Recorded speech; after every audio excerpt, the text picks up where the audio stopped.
Kalau pola makan bisa diubah, banyak sekali hal-hal positif yang akan kita bisa dapatkan. Tadi kita bicara tentang pagi ya, pagi tidak disarankan untuk banyak-banyak makan. Maka pagi-pagi bukan waktu yang tepat untuk makan. Kalau saya nggak tahu Jogja ini pagi-pagi sarapannya apa? Kemarin saya di Makassar, orang Makassar pagi-pagi sarapannya coto gitu kan. Saya bilang kalau makan coto caranya begini, saya bilang. Sini ada orang Makassar ya mungkin. Makan coto itu kalau Anda dikasih coto kan biasanya dikasih jeruk nipis. Saya bilang gitu kan. Nah jeruk nipisnya ada air kan, misalnya ada putih kan. Nah, ambil jeruk nipisnya, terus jeruknya diperes ke dalam itunya, airnya tadi, lalu minum. Kalau airnya kurang minta lagi. Jeruknya juga minta lagi, sampai 2-3 gelas minum.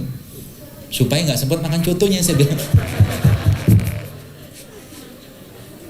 Ya. Dari zaman lu nggak ada perubahan makan gitu kan, coto lagi. Bukan masalah makanannya bu, bukan. Zaman dulu orang Makassar, orang Jogja juga makan gudeg, betul. Orang Padang juga makan nasi Padang, tapi habis makan mereka nyangkul, naik sepeda, jalan kaki. Kita ngupdate status. Paham ya? Jadi bukan saya melarang makannya, yang kita kurang itu dibakarnya kita kurang gitu loh. Itu masalahnya. Udah gitu orang-orang zaman dulu, orang tua, mungkin di sini Bapak Ibu ada yang senior. Kalau mereka bikin tehnya tawar, kadang-kadang pakai jahe, pakai gula merah, banyak kan malah justru nggak pakai pemanis gitu loh. Mereka nggak pakai minyak, pagi-pagi ubi rebus, singkong rebus, kacang rebus gitu, semua rebus, nggak ada minyak. Kita sekarang semua minyak. Jadi bukan masalah di makanannya gitu loh. Ya, kemampuan atau apa ya, komitmen kita untuk membakar makanan tadi itu yang kurang, sehingga apa? Nabi katakan dalam sebuah hadis, aku melihat di akhir zaman nanti di kalangan umatku banyak sekali, kata Rasulullah, fenomena kegemukan, kata Nabi. Itu terbukti kan? Gemuk itu gara-gara apa? Makan. Dan makan adalah, banyaknya makan atau banyak makan adalah bagian dari talbis atau tipu daya setan yang melemahkan iman. Maka tidak akan mungkin kita bisa menangis lagi baca Quran, lagi doa, lagi sholat kalau lagi kenyang, gak bisa. Betul? Gak bisa bu. Sebab dalam agama Islam, kesehatan itu awal muasalnya dari kolbu. Ya, kolbunya kita harus sehat dulu. Kolbu itu makanannya tidak makan. Paham ya? Kolbu itu makanannya tidak makan atau sedikit makan. Kenapa orang yang lagi berpuasa doanya mustajab? Karena nggak makan. Lagi nggak makan, dia lebih dekat sama Tuhannya. Makan itu mempengaruhi apa? Pikiran dipengaruhi, mood dipengaruhi, hormon dipengaruhi. Itu sebabnya ketika orang nggak makan, apa yang terjadi? Terkondisikan hatinya. Gitu loh, paham ya? Jadi Islam mengajarkan banyak hal. Makanya konsep mensana in corpore sano di Islam keliru total. Oh iya. Saya bisa ngomong ini kenapa? Karena ada backup hadisnya. Kan kita sering kenal mensana in corpore, bahasa Yunani nggak salah itu kan, dalam tubuh yang kuat terdapat jiwa yang sehat, gitu kan? Tetapi Islam bilang beda, Rasul bilang beda. Iza wa inna fil jasad mudghah, kata Nabi sallallahu alaihi wasallam. Wa inna fil jasad mudghah iza sholat jasad kullu wa iza fasad jasad kullu. Ala wa hiya qalb, kata Nabi.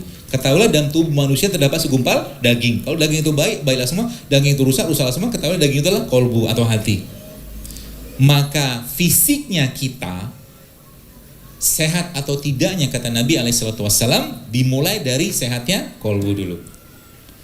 Kalau konsep tadi dalam tubuh yang kuat terdapat jiwa sehatnya kita pakai, nggak mungkin bisa dipakai. Sebab apa? Orang gila di rumah sakit jiwa, maaf, orang-orang saudara kita yang pikirnya sudah bermasalah di rumah sakit jiwa sana, mereka fisiknya sehat loh, betul? Tapi jiwanya bermasalah, kan gitu? Ya, maka Islam punya konsep sendiri dalam urusan kesehatan. Ya, artinya apa? Kalau mau sehat kolbu, kalau mau sehat hatinya, perbanyaklah mengingat Allah, berbuat baik, ya, menolong orang seperti itu. Maka kolbunya akan sehat, atau dengan ilmu. Ya, kita tidak bahas itu sekarang. Ya, kita bahas yang sisi lain aja, yang bisa lebih dicerna.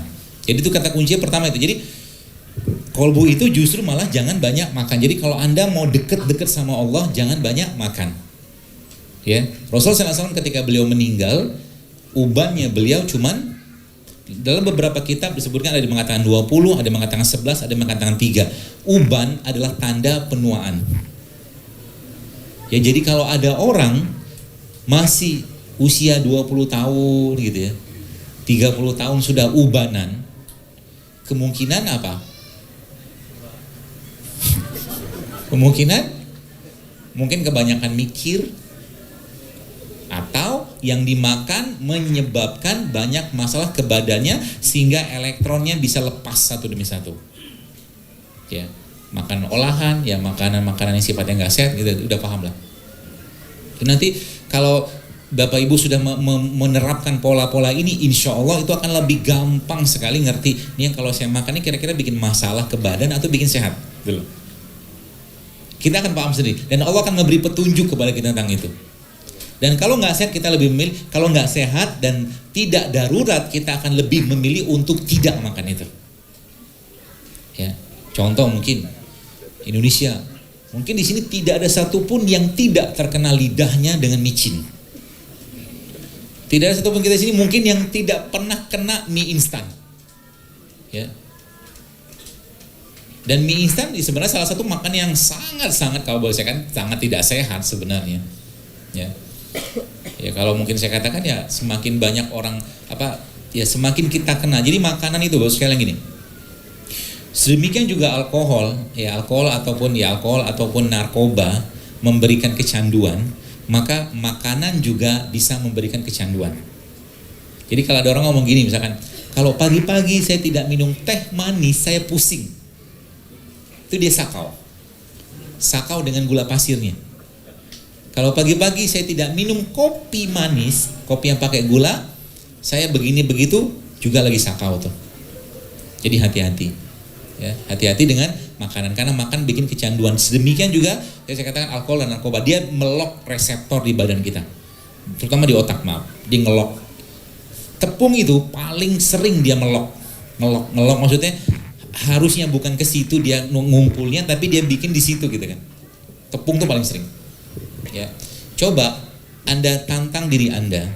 Ya, dalam seminggu ke depan ini, Bos sekalian, Anda tidak makan beberapa makanan berikut. Siap nggak? Amin. Siap ya? Nanti Anda akan dapatkan efek yang luar biasa. Keluhan-keluhan badan Anda akan hilang semua satu persatu. Yang pertama, nasi. Katanya siap. Yang kedua, gula pasir. Dan segala jenis produk turunannya. Kalau bahasa saya segala jenis produk turunannya berarti kalau roti pakai gula nggak? Pasti nggak usah makan. Ya. Kalau kita pengen makan roti, ya carilah roti gandum yang tawar. Meskipun gandum tawar sendiri, kalau dilama-lama masuk badan, dia jadi glukosa juga sebenarnya. Lebih baik hindari. Itu yang kedua. Yang ketiga, minyak. Semua yang menggunakan minyak goreng, jangan makan. Ada bapak-bapak geleng-geleng. La haula wala quwwata illa billah. Sungguh berat ujian ini katanya. Tapi saya tanya, baik, Anda yang hidupnya 30 tahun, saya tanya, sudah pernah berapa tahun Anda hidup sehat? Setahun? Gak ada. 6 bulan? Gak ada. 1 bulan? Gak ada. Ramadan pun yang harusnya jadi bulan detoksifikasi, buka dan sahurnya nyampah lagi. Betul? Terus kapan mau hidup sehat? Betul gak? Maka saya sering ngomong gini bos, yang supaya apa? Supaya, ayolah saya katakan, jangan nyusahin keluarga saat masa tua kita, kalaulah masih hidup, ya, dengan penyakit-penyakit yang kita bisa cegah dengan mengubah isi piring. Mati tuh jangan mati karena banyak penyakit, gitu loh. Jadi caranya gimana? Ya bener isi piringnya, ya. Ayah saya umurnya 82 tahun, mungkin tidak pernah makan pizza seumur hidupnya. Sosis nggak pernah dia makan. Pokoknya makanan olahan tuh nggak pernah dia mau makan. Kalau makan ikan itu pun dia pilih-pilih. Ya. Jadi orang-orang tua zaman dulu banyak mengajarkan kita ya hal-hal yang bijak seperti ini. Dan kita saja zaman sekarang lebih banyak makan untuk memenuhi selera dan rasa. Dan itu masalah. Sudah berapa tadi? Pertama nasi, kedua gula, yang kedua minyak. Yang keempat tepung ya. Tepung.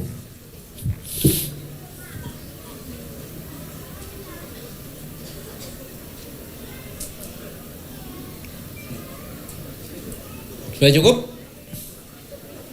Belum. Semua makanan olahan yang dikemas yang menggunakan bahan tambahan pangan sintetik. Contohnya apa? Jus yang dalam kemasan, tidak. Apalagi ya sosis, nugget bang, gak salah. Sekali-sekali boleh, setahun sekali, setahun 2 kali, oke lah. Katanya mau sehat. Nanti saya kasih tipsnya supaya Anda tetap bisa makan enak, tapi tidak makan enak tapi tetap sehat gitu loh. Bisa kok, kalau mau. Mau kan? Nah, nanti saya ajarin caranya. Dan Indonesia kaya dengan begitu-begituan. Indonesia kaya banget. Mudah-mudahan Allah sempatkan nanti ya kita buat. Cukup? Itu dulu cukup. Satu lagi sebenarnya. Semua produk-produk yang berbasiskan susu sapi. Ya, susu sapi. Saran saya dikurangi. Kalau bisa di stop lebih baik.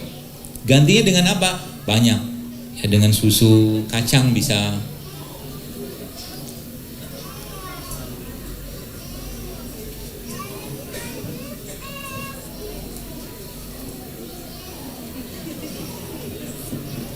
Susu kacangnya apa? Kacang merah pak. Kacang merah. Kedelai sih oke lah. Bukan kacang hijau oke lah. Tapi jangan sering-sering. Lebih bagus kacang almond. Almond, walnut, pistachio, hazelnut.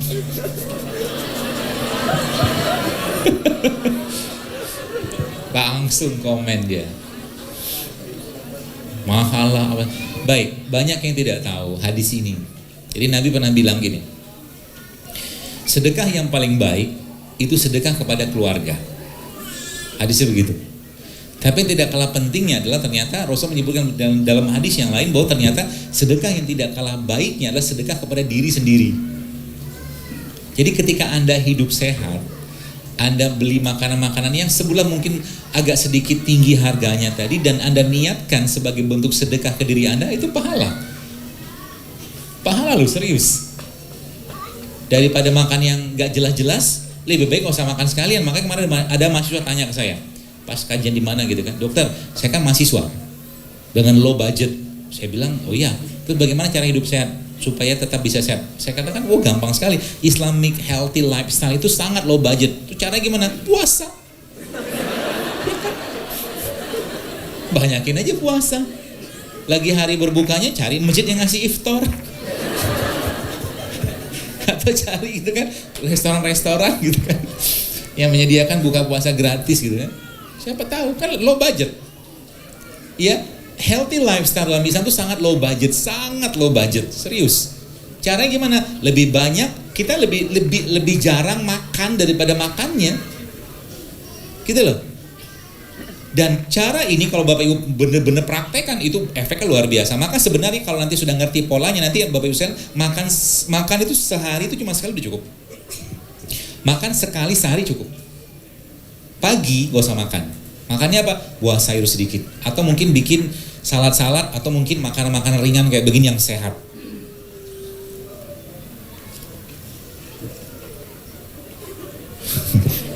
Gak ada. Saya kayak jadi tukang sayur gini ya. Gak apa-apa. Kita bikin nanti.